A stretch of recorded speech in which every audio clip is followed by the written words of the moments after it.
drafted a real fantasy baseball team last weekend in Arizona because I don't know why. Let's discuss on Fantasy Baseball Today in 5.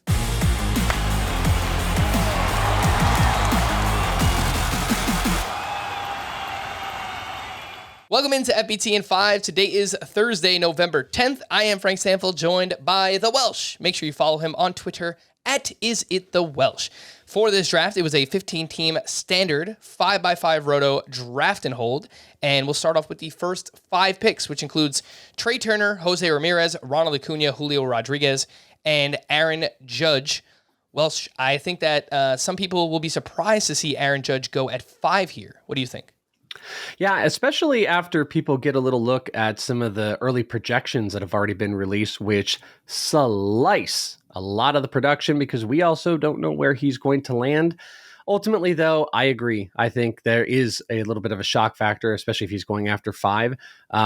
Behind Ronald Acuña, I don't know. I don't think the stolen base, I mean, there's a difference, but I don't know if the stolen base difference is that dramatic when you're getting a bigger push and run homer RBI. I think Judge probably belongs more inside the top 3, and you have to make him work inside the top 3, which then you also have to make Jose Ramirez work inside of there. So then you're kind of talking about, does Julio or Turner come out of that? At the end of the day, maybe I'm saying that top 5 maybe needs to be Acuña towards the bottom, but very interesting. Bottom line, all 5 of those guys, though, do feel like the top 5 in some order. Picks 6 through 10 in the first round of this draft were Juan Soto, Shohei Ohtani, Bo Bichette, Kyle Tucker, and Manny Machado. The 2 names that stand out here, Juan Soto at 6 and Bo Bichette at 8. And I think they're still going to be really productive players. There's just a few names that went behind them, like Yordan Alvarez and Freddie Freeman and Machado, that Mookie Betts, that I think probably should go ahead of them. They're not terrible picks, but slightly too early. What do you think? Yeah, I think all those names that you said do, will, and should go before them. Juan Soto is the big caveat, though, because projection systems are going to look over a longer period of time. They're usually based off of a 3-year rolling average, and that's going to work more in favor of Juan Soto, even though a third of the production, and again, how they weight them, which usually is going to be weighted a little bit more by the previous season, that should have more of a ding. And you don't really see that, though he's going into this environment that he struggled with last year, and it carried over the entire year. I think we should be a little bit more concerned. So 6 seems too high. Kyle Tucker should be at 6. Shohei Ohtani should be at 6.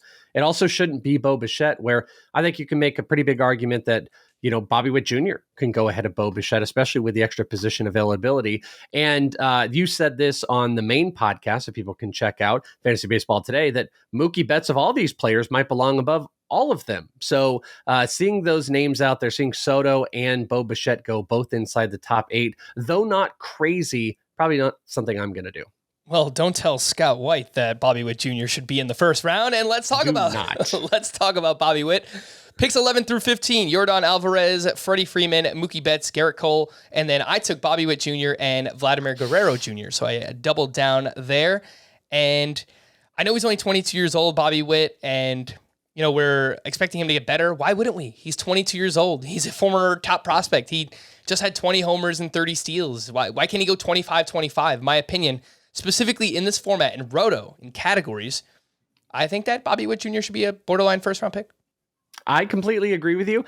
We were having fun aside because we got this beautiful little nugget right before we turned this on that our dear friend Scott White, who's going to have all of the points to this, had literally just tweeted this, that granted only the ADP that's out there is 17 drafts on NFBC, but he said Bobby Witt at 8 overall is one of the craziest things he has ever seen, saying that he would take Arenado, not to mention Devers, Machado, and Austin Riley all above Bobby Witt Jr., which screams to me a little bit the points mind that's coming out, maybe more so than thinking Rotos and category, because this is what you did. You drafted a Roto category setup here, and Bobby Witt Jr. fits perfect for it. Steamer projections early on have a higher batting average this year than last year, where he hit 254 or 256. He's into the 260s, 25 plus with that type of average, young player, multi-position eligibility, probably at least 90-90.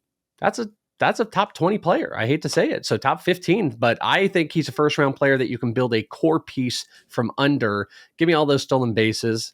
I love the pick, Frank. Yeah, and last point on Bobby Witt, dual eligibility as third base. He has shortstop. Third base is really top heavy, but then it falls off of a cliff. So to get steals from your third baseman in fantasy is really, really valuable. For more extensive fantasy baseball coverage, listen to the Fantasy Baseball Today podcast on Spotify, Apple Podcasts, Stitcher, your smart speakers, or anywhere else podcasts are found. And thanks for listening to Fantasy Baseball Today in 5. We'll be back again on Tuesday morning.